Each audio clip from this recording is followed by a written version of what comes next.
নমস্কার বন্ধুরা, পাকিস্তানকে নিয়ে ট্রাম্প প্রশাসনের নীতিতে ব্যাপক পরিবর্তন।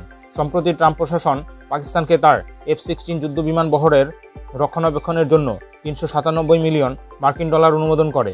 ডোনাল্ড ট্রাম্প ক্ষমতায় আসতেই যেখানে বিভিন্ন বৈদেশিক সাহায্য বন্ধ করে, সেখানে পাকিস্তানের মতো দেশের জন্য এত অর্থ অনুমোদন হচ্ছে কেন? এর পিছনে কি কোনো রাজনৈতিক কৌশল রয়েছে? 2018 সালে ট্রাম্প পাকিস্তানের নিরাপত্তা সহায়তার অর্থ প্রদান বন্ধ করে দেয়, কারণ পাকিস্তান সন্ত্রাসবাদের বিরুদ্ধে পর্যাপ্ত পদক্ষেপ গ্রহণ করতে পারেনি।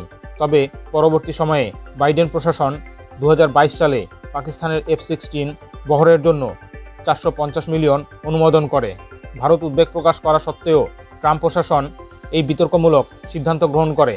পাকিস্তান বিমান বাহিনীর ফাইটার জেটগুলির মধ্যে F-16 অন্যতম। বর্তমানে পাকিস্তানের কাছে প্রায় 75টিরও বেশি F-16 রয়েছে, যা তারা আমেরিকা থেকে কিনেছিল। অন্যদিকে সম্প্রতি আমেরিকা ভারতকে তাদের পঞ্চম প্রজন্মের ফাইটার জেট F-35 অফার করে। বন্ধুরা, এখানে প্রশ্ন হলো, কেন ট্রাম্প পাকিস্তানকে সাহায্য করতে চাইছে? আসলে আমেরিকা পাকিস্তানকে চীনের উপর খুব বেশি নির্ভর হতে দিতে চাইছে না। তাছাড়া ভারত পাকিস্তান সম্পর্কের মধ্যে একটি সামঞ্জস্য রেখে রাজনৈতিক চাপে রাখতে চাইছে।